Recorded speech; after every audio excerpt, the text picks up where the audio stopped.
Me han asignado dos temas y los temas que me han asignado, pensé que debieran ser dos temas de carácter general y luego que el predicador entrara en asuntos el predicador invitado entrar en asuntos más particulares. General, pero no dejan tener también sus particulares en el tema que vamos a tratar. Así que por favor, les invito a la carta de Pablo a la iglesia en Éfeso, Efesios capítulo número 4. Y leeremos los versículos 1 al 3. Y hablaremos acerca del fundamento y la sustancia que nos conllevaría a la unidad y a la paz en el matrimonio. Así que leo en Efesios 4 del 1 al 3. Yo pues, prisionero del Señor, os ruego que viváis de una manera digna de la vocación con que habéis sido llamados, con toda humildad y mansedumbre, con paciencia, soportándoos unos a otros en amor, esforzándoos por preservar la unidad del Espíritu en el vínculo de la paz. Al leer este pasaje, llaman nuestra atención algunos asuntos que queremos destacar. Lo primero que queremos destacar es que hasta el capítulo 3, los capítulos 1, 2 y 3 de Efesios tratan lo que se llaman los fundamentos doctrinales, lo que hemos de creer. A partir de este pasaje, versículo 1, capítulo 4, entramos en lo que se llama la práctica de lo que nos ha enseñado antes. Nótense en el versículo 1. Prisionero del Señor, os ruego que viváis. Antes fue que creyeran, ahora es que practicaran. Porque dice que viváis de una manera digna de la vocación. En otras palabras, que lo que el apóstol va a decir ahora nos hará vivir como fieles cristianos. Porque él dice una manera digna de la vocación con que habéis sido llamados. ¿Y a qué hemos sido llamados? A ser cristianos. Y esta es la manera. Y él destaca aquí, así que es un asunto de mucha importancia. Algo más, la ternura con que lo hace. Dice el versículo 1, os ruego. Es decir, creer, por ejemplo en la iglesia, oír los sermones es fácil, yo estoy sentado. Pero practicarlo se hace más difícil. Entonces notamos que cuando se trata de práctica hay que descender con ternura. Os ruego que viváis en adelante, que practiquen de lo que antes le enseñado. El versículo 2 también dice 3 virtudes que caracterizan a un verdadero cristiano: con toda humildad y mansedumbre, con paciencia. En breve, el cristiano es un hombre de mecha corta. Eso es lo que dice ahí. Es un hombre de mecha corta. Así que si tú tienes la mecha larga, hay que recortarla. Ahora, no estoy diciendo que si tú no tienes mecha corta no sea cristiano, porque Pedro no tenía la mecha corta por un tiempo. Ni Apolos, usted lee en Hechos 19, tampoco era de mecha corta. Era fervoroso, ferviente, parece que tenía la mecha un poco larga. Pero yo se aseguro que después se la cortaron. Pero lo que dice ahí es en el versículo 2, humildad, mansedumbre y paciencia para soportar. Y reitero, el verdadero creyente es un hombre de mecha corta. Y si en el matrimonio no hay mecha corta, allí está pasando un problema. La luz está entrando con mucha dificultad. Porque cuando entra la luz del evangelio a un matrimonio, nos hace, y repito, mecha corta. ¿Usted me entiende lo que yo quiero decir con mecha corta? ¿Qué mecha larga qué? Oh. Perdón. Esta vez me tiene loco a mí. Estos 70 años es una cosa seria. Oye, buen entendedor, pocas palabras. Deja ver cómo salgo debajo de la melliza. Reitero, eso mismo, mecha larga. Ay, ay, ay. Juan José, ¿para qué tú me pusiste de primero? Ay, hombre. Todos los cristianos, gracias por la corrección. Qué bueno vivir en una iglesia así. Nos protege hasta de la vejez. El verdadero cristiano entonces se mecha larga. Se mecha larga. Y yo tengo escrito mecha corta. ¿Sabes lo que es?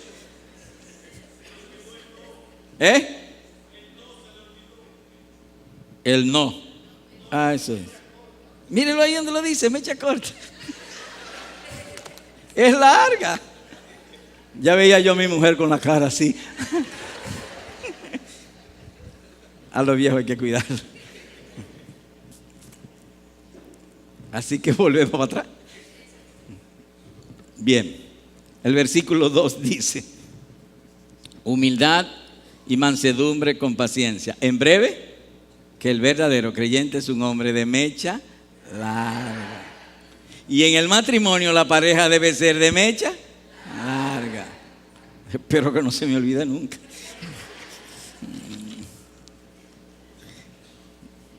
Estas tres cosas son lo que harían la mecha larga.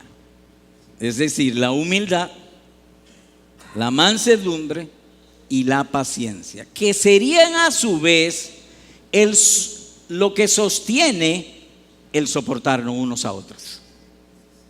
Y sería el soportarnos unos a otros como una mesa de tres patas. Es decir, la humildad, la mansedumbre, la paciencia nos ayudaría a soportarnos unos a otros. Necesito ser humilde para soportar otro, necesito ser manso para soportar otro, y necesito ser de mecha larga también para soportar otro, o ser un hombre paciente. Así que el ejercicio o práctica de estos tres serían como la base o sostén de soportarnos unos a otros, con el propósito de producir este escaso y deseado fruto: preservar la unidad del Espíritu en el vínculo de la paz. De modo que la unidad y la paz en el matrimonio, en la iglesia y en cualquier lugar es algo obtenible, pero previamente requiere el cultivo de la humildad, la mansedumbre y la paciencia. Es obtenible, pero el escritor divino nos dice la manera de buscarlo: esforzándoos. Se requiere esfuerzo, se requiere diligencia en cultivar estas gracias que nos lleven a la unidad. Brevemente, iniciamos con humildad. Humildad es lo opuesto al orgullo. La humildad es cultivar una baja estima de uno mismo. Es opuesto a lo que dice la psicología, que tu tranquilidad y tu paz depende de una alta estima. No, el favor de Dios para transformar tus adversidades en gozo y paz requiere que nosotros seamos humildes o que tengamos una baja estima de nosotros mismos. Y el ejemplo clásico, Lucas 18, habían dos personas en el templo. Estaba el fariseo, que cuando él hablaba era un cristiano de primera, y estaba del otro lado un pecador con una baja estima y decía: sé propicio a mi pecador. Y Jesús al final pronuncia una bendición sobre el que tenía una baja estima y una censura sobre el que tenía una alta estima. En la humildad uno no se autopromociona. En la humildad uno no se autopromociona. Ayer hablaba con el pastor Otto Sánchez y entonces se me zafó algo que nunca he hecho en mi vida. Le dije: invítame a tu iglesia a predicar, y todavía estoy cargado. Porque en la humildad uno no se autopromociona. Y eso hay que difundirlo mucho, porque ahora en esos Facebook y esos Twitter todo el mundo se está autopromocionando. Y en lugar de sacar las escrituras, lo que sacan es una foto de ellos. ¿Qué hago yo con tu foto? Yo hago con la verdad, pero no con la foto que tú me traigas. Así que la humildad es cultivar una baja estima de nosotros mismos. Y el ejemplo clásico, el apóstol Pablo, cuando él dice en 1 Timoteo, en el capítulo número 1, entre los pecadores yo soy el primero. Pero cuando hablan de los santos, el más pequeño de los santos. Eso es humildad. Cuando se habla de virtudes, soy el más bajito. Pero cuando se habla de culpa, yo el primero. Eso es humildad. Y eso es indispensable a la luz de este pasaje. Luego, mansedumbre. El manso no se deja provocar fácilmente y se cuida de no ofender a otro. Eso es un hombre manso. Y la idea gráfica sería como en aquellos tiempos las ciudades eran amuralladas. Y las murallas se ponían para protegerlo, para que no vinieran y atacaran y le quitaran la paz y sus bienes. El manso como que no tiene muralla. Como si no tuviera, estoy hablando en términos metafóricos, no es que no se defienda definitivamente, pero es como si no tuviera muralla, que es, dicho en otra expresión sería que él no es fácilmente ofendido. Y cuida de no ofender. Mide sus palabras, sus gestos, sus acciones para no ofender. Eso sería un hombre manso. Es una persona de mecha larga. No lo olvidaré nunca. Lo otro es paciencia. Esto es un alto grado de perseverancia que puede estar expuesto a una gran ofensa y no reacciona con venganza. Hay una diferencia entre actuar y reaccionar. Por ejemplo, voy a tomar mi puño derecho y le voy a golpear el púlpito. Hubo una reacción, produjo un sonido. Pero el paciente no reacciona, él actúa. Cuando él es ofendido, por ejemplo, si le hacen mal, él manda bien. Eso sería paciencia. Procesa, entra esa ofensa que ha venido, se mete dentro de la esfera del evangelio y el evangelio dice: no pagues mal por mal. Entonces él paga bien por mal. Es decir, eso sería un hombre paciente. Y en el matrimonio eso es desesperadamente e imperiosamente necesario. Que no reaccionemos y sí actuemos. ¿Cómo vamos a hablar de este tema de soportando unos a otros, buscando la paz y la unidad en el matrimonio? Primero, explicar qué es este soportar. Y segundo, consideraciones para mejorar nuestra tolerancia. Me voy a quitar el reloj porque empezamos un poco tarde. Los dominicanos somos muy puntuales y entonces no quisiera, como yo hablo mucho, y no quisiera que entonces encuentren al segundo predicador cansado porque yo lo haya cansado. Así que trataré de ser breve. Así que empecemos con lo primero. ¿Qué es esto de soportarse a unos a otros? Bueno, el hombre, para empezar, es un ser social. Hemos de estar relacionándonos constantemente. Y en este caso, del tema que estamos tratando, el esposo con la esposa y la esposa con el esposo. Pero suele suceder a veces algo. Una chispa entra entre las relaciones de los dos. Ella enciende o él enciende la chispa. El otro entiende que es gravoso, que es ofensivo y termina en fuego. Usualmente eso pasa entre nosotros. El soportar sería que no veamos los asuntos así, sino con amor. Soportar es el equivalente a tolerar. Eso sería soportar, tolerar. Permítame leer la definición que hemos tratado o tratamos de dar en esta ocasión. Y leo: es la disposición cristiana de demandar menos de lo que merecemos. El que soporta al otro demanda menos de lo que merece. Él trata de olvidar la ponzoña de la ofensa. Allí es sacrificar o mortificar el yo aun cuando el caso sea una injusticia. Pero por los reclamos del amor y la paz soportamos o toleramos. Voy a tratar de retomar el pensamiento. El soportar, alguien me ofende, en este caso la esposa al esposo o viceversa, hay una ofensa, hay algo gravoso que se ha hecho contra el otro, y entonces yo trato de tener una estima baja de mí mismo, es decir, trato de actuar menos de lo que merezco. No estoy viendo si es justo o no. Yo lo que trato es de actuar en amor y preservar la paz. Así que no estoy tratando, no, porque me ofendió y fue el que me ofendió y es justo que yo demande. No. Cristo no fue así.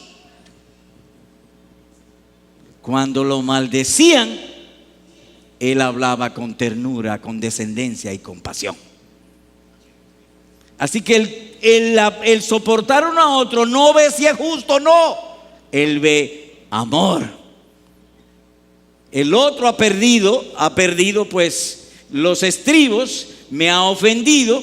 Él está en necesidad de luz y de gracia. Yo soy el instrumento de esa luz y de gracia, soportándolo o tolerándolo. Eso sería soportar. ¿Y por qué soportamos? Por los reclamos del amor. La reclamación no viene de si es justo o no. La reclamación viene de amor. Y cuando digo de amor me estoy refiriendo a esto. Voy a presentar mi propio caso porque no me atrevo a presentar de otro. ¿Buscaba yo el evangelio? No, yo era ateo, ni me interesaba el evangelio. Mundano, totalmente mundano. En otras palabras, ¿quería yo el bien de Cristo? No, pero Él me lo dio aún yo no queriéndolo. Él me lo dio sin yo quererlo, sin yo buscarlo, sin yo pedírselo. El que soporta hace eso mismo. Ve al otro en necesidad, una necesidad espiritual de amor y paz, y Él va a tratar de dársela sin reaccionar.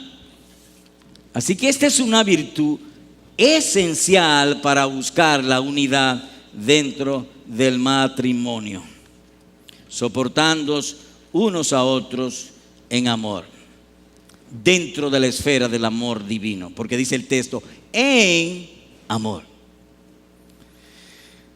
Permítame leer esto otro. Sí, porque ahora he descubierto que tengo una memoria malísima y meto una palabra por otra, así que voy a tratar de leer. Su método de operación es variado, pero su efecto inicial es sobre nuestra sensibilidad. La operación de soportar primero es actuar en mi sensibilidad. Hay personas que son hipersensibles, es decir, que explotan o reaccionan fácilmente. ¿Y en qué sentido? Cierra la boca para no hablar rápido u ofensivo. Así que lo soportar, lo primero es que cierra la boca. Restringe el lenguaje de revancha. Pero es más que eso, tranquiliza las agitaciones del corazón y restringe la injuria involuntaria de sentirnos agraviados. Hay gente que dice, yo no me quedo dado, a mí que no me da, el que me da yo le respondo. El que soporta no es así, porque el soportar me lleva a restringir, es actuar bajo dominio propio. Y en ese sentido necesitamos mecha corta, para que la mecha del dominio propio se encienda rápido.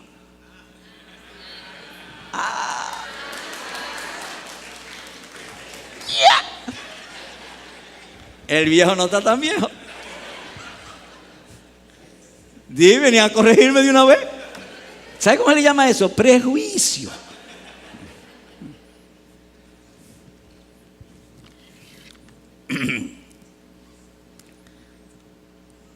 La tolerancia oye esta voz en el corazón. No somos deudores a la carne, sino al espíritu. ¿Qué estoy queriendo significar con esto? Cuando a mí me ofenden, Arocha trata de responder. La carne llamada Arocha, yo me hago deudor de Arocha y respondo.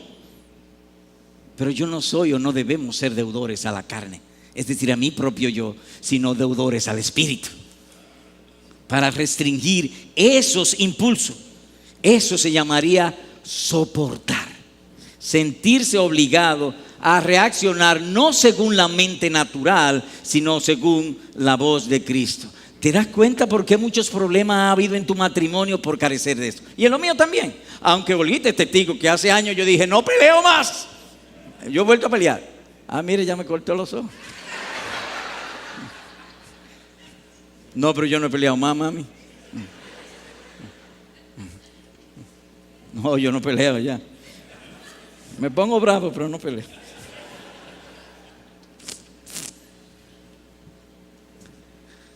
Hermanos amados, en el cristianismo, oiga esto con cuidado, el amor de Cristo nos lleva a llevar la mayor carga. En el cristianismo, el amor de Cristo nos lleva a tomar la mayor carga. El más espiritual tiene, según el ejemplo que tenemos en Cristo, a tomar la iniciativa y a llevar la carga, porque eso hizo Cristo con nosotros. Ninguno de nosotros lo llamó, Él vino, Él me buscó sin yo pedírselo. Eso mismo hace también el más espiritual en esto, de soportarnos unos a otros. Oiga como nuestro Salvador lo dice en otro lugar: este es mi mandamiento, que os améis los unos a los otros, así como yo os he amado.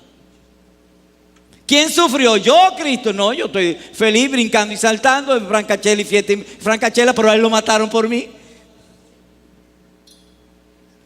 Como yo os he amado. Le confieso que estudiando este tema me sentí impío. ¿Cuán poco del amor de Cristo hay en nuestros corazones? Por lo menos en el mío, yo no sé en el tuyo. Muy poco. Somos muy carnales. Yo creo que si tomo 100 decisiones al día, 98 la toma Arocha y quizás 2 la tome Cristo en mí. Y por lo que conozco como pastor, puedo decir que eso es muy común.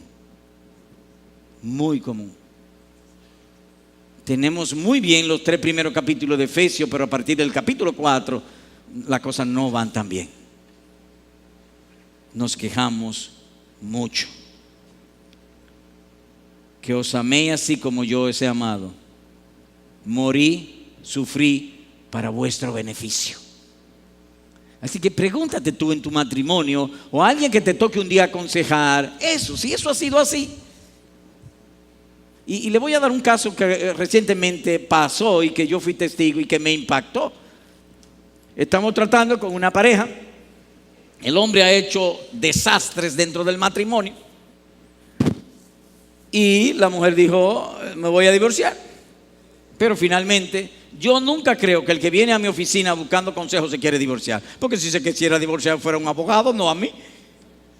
Así que yo, desde que llegan, yo veo que no quiere divorciarse. Ellos dirán, no, que me quiero divorciar, pero en realidad no quiere.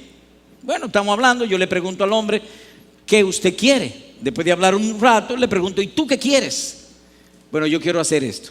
Yo quiero restaurar mi matrimonio, dedicarme en amor a mi mujer, dedicarme a levantar a mis hijos y hacer de mi familia una familia unida y en paz.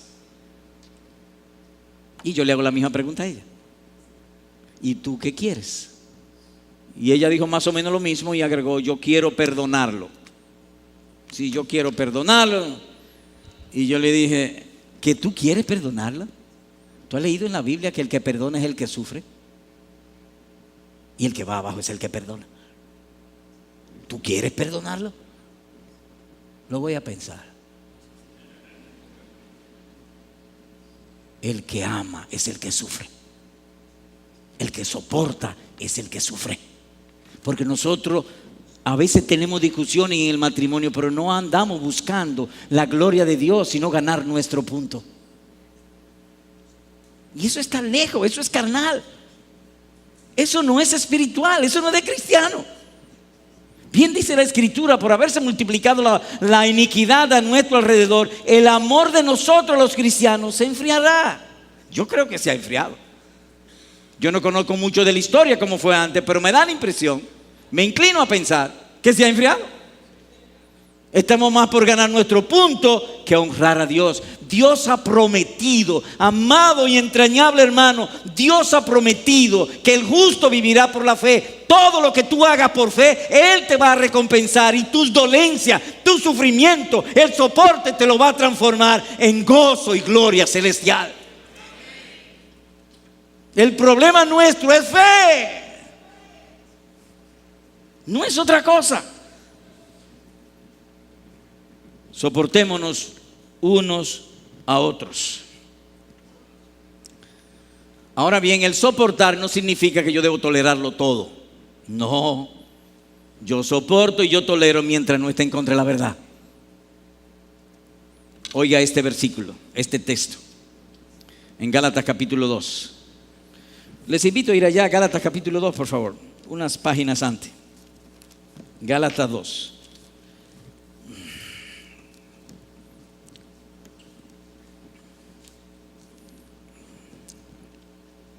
Versículos 4 y 5. Leo. Y esto fue por causa de los falsos hermanos introducidos secretamente, que se habían infiltrado para espiar la libertad que tenemos en Cristo Jesús, a fin de someternos a esclavitud. Lo voy a ilustrar simplemente. Vamos a suponer que Pablo bebía cerveza y entonces ellos se infiltraron para después denunciarlo. Mira, de que apóstol y bebe cerveza. Y mira, de que ella es cristiana y usa pantalones. Se metieron para se infiltraron para espiar nuestra libertad. Verso 5.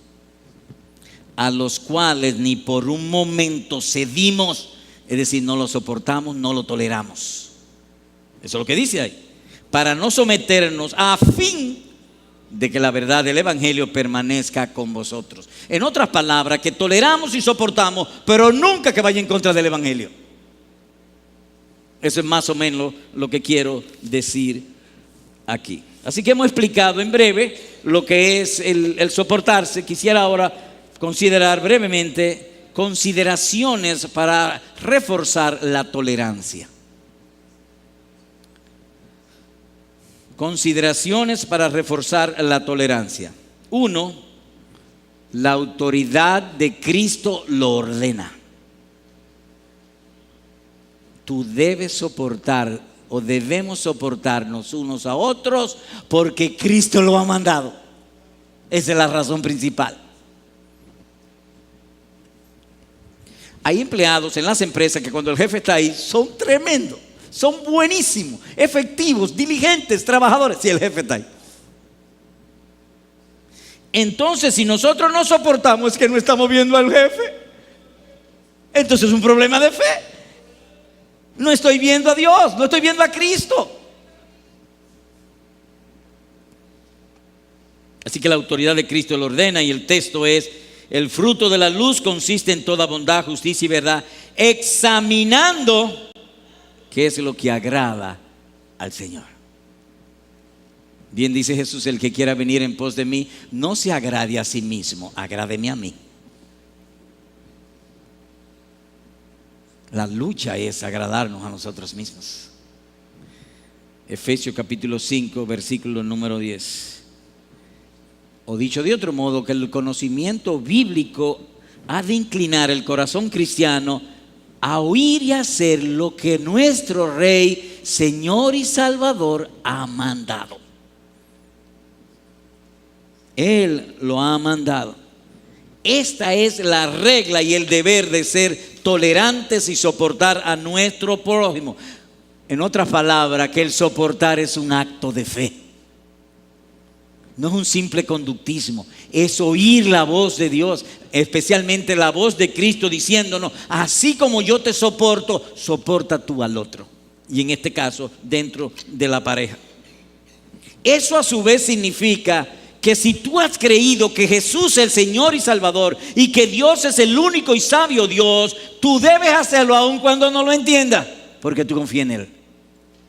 aún no entienda lo que Él te está pidiendo, en dado momento de soportar el marido al esposo, la esposa al marido, aún no lo entienda, aún no lo comprenda, lo soporta, porque Él lo ha mandado y tu confianza está en Él.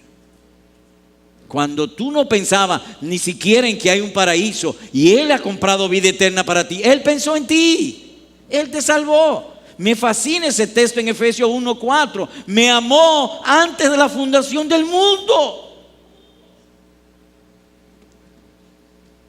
Así que Él lo ha mandado y aunque yo no entienda, yo debo someterme.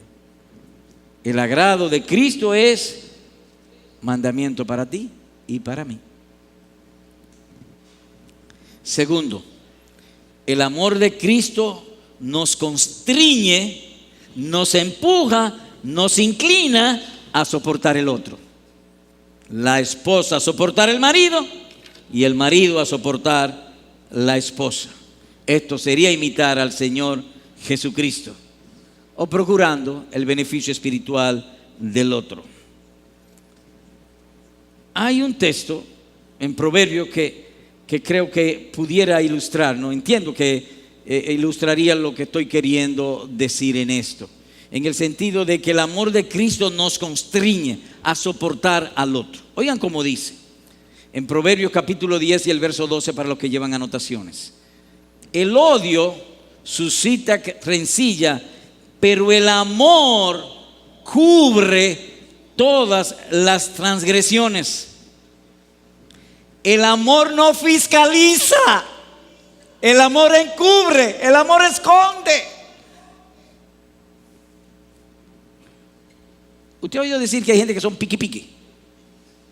Ellos están detrás de los otros y ve qué hizo, y qué dijo, y qué no dijo, y que el pastor dijo, y que no, y que esto, y que debió haberlo dicho de otra manera, y que la iglesia debe conducirse de otra manera. Eso sería un piqui. Pero Cristo no es así. El amor encubre las faltas del ser amado. El ejemplo máximo, nuestro Señor Jesucristo. Les invito por favor a ir al Evangelio según Juan capítulo 17. Juan capítulo 17.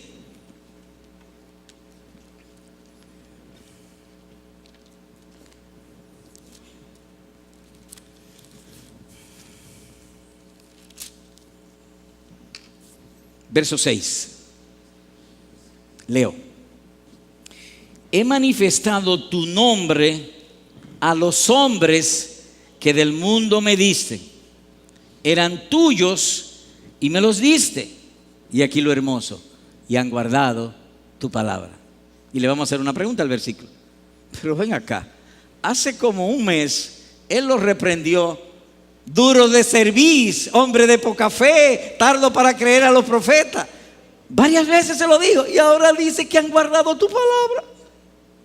¿Qué entiendo de esto? Que Él escondió las faltas y destacó sus virtudes. Eso es amor. Jamás en un matrimonio podrá haber paz y unidad si tú no soportas al otro. Y el soportar al otro incluye eso del amor. El amor de Cristo nos constriñe. Yo a veces uno peca tanto que a veces yo creo que Dios me va a quitar la vida y no me la quita. Me esconde mis faltas. Las clava en la cruz del Calvario y nos presenta como sin mancha delante de Dios. De Cristo estáis revestidos. Eso hizo Él. Porque el amor esconde las faltas.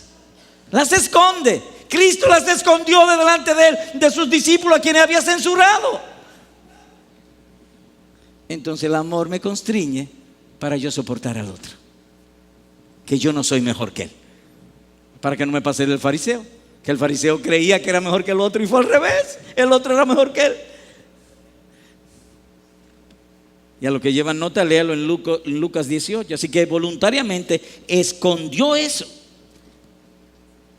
Este es mi mandamiento, que os améis los unos a los otros, así como yo os he amado. En nuestra iglesia hay una hermana que me voy a reservar el nombre.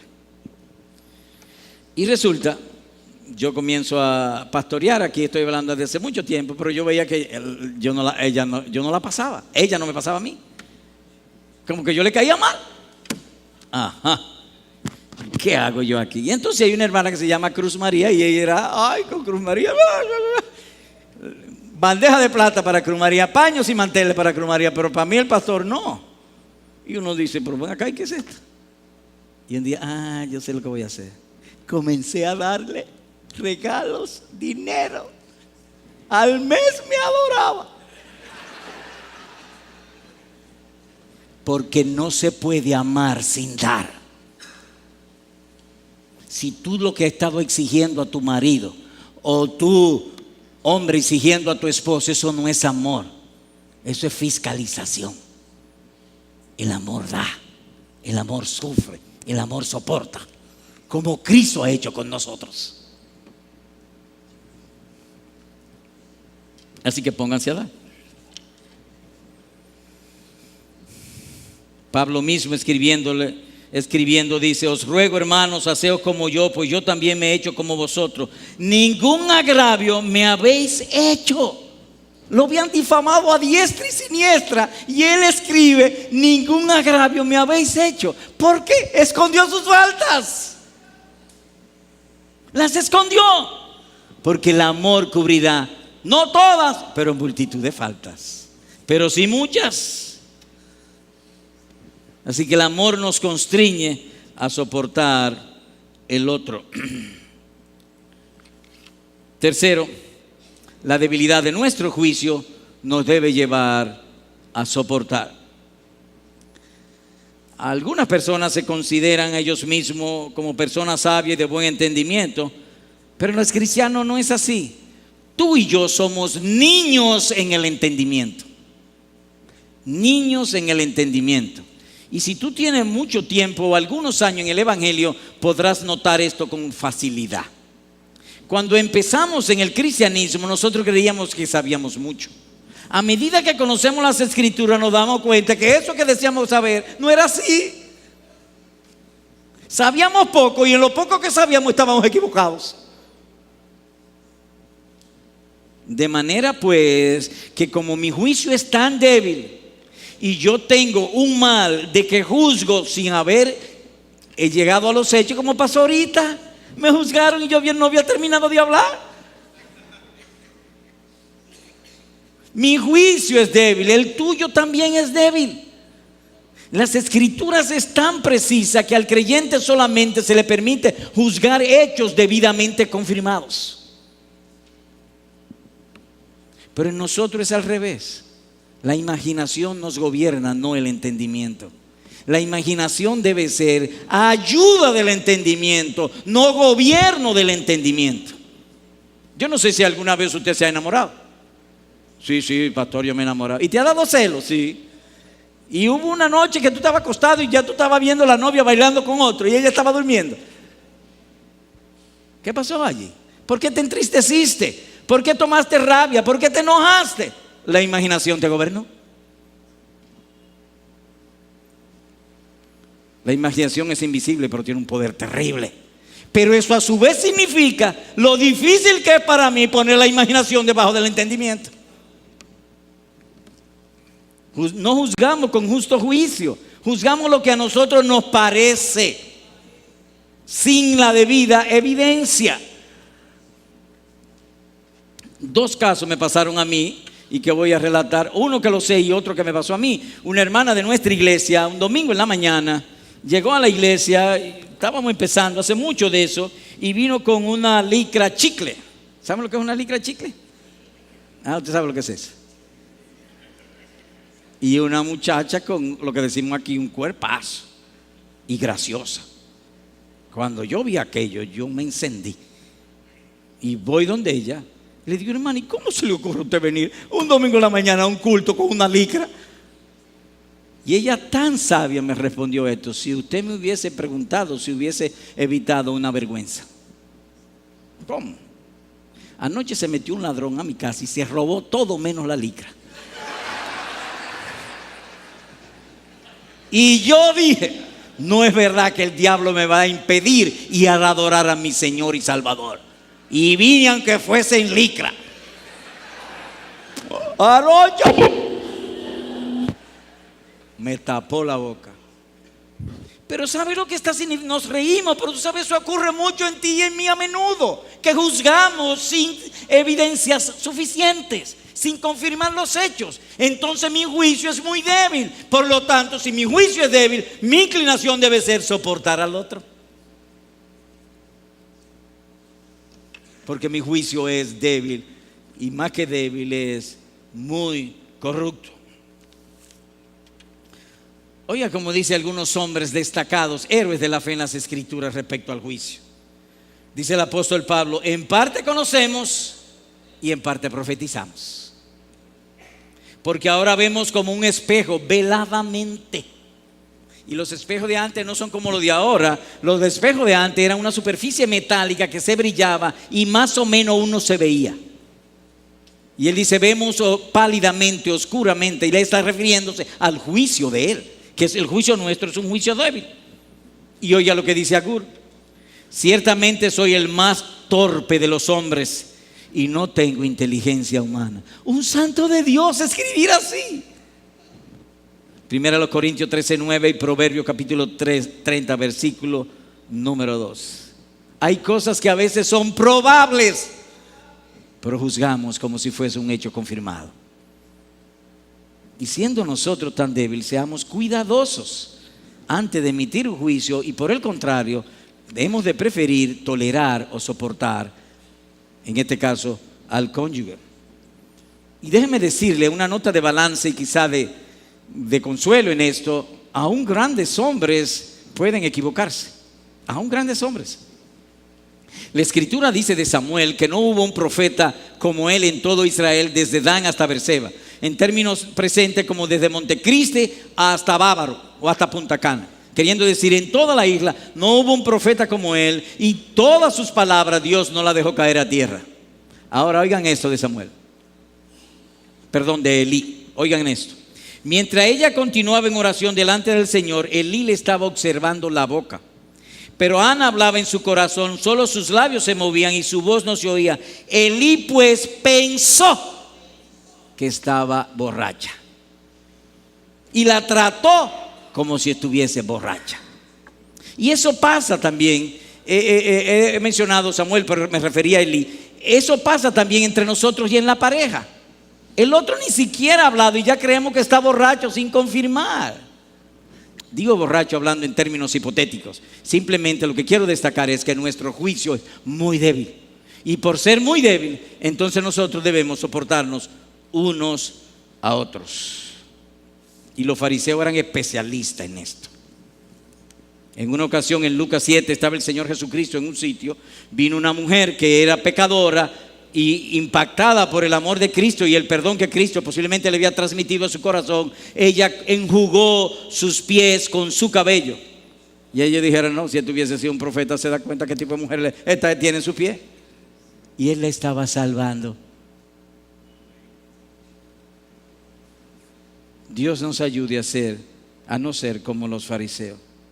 Así que nuestro juicio es débil y muy infiel.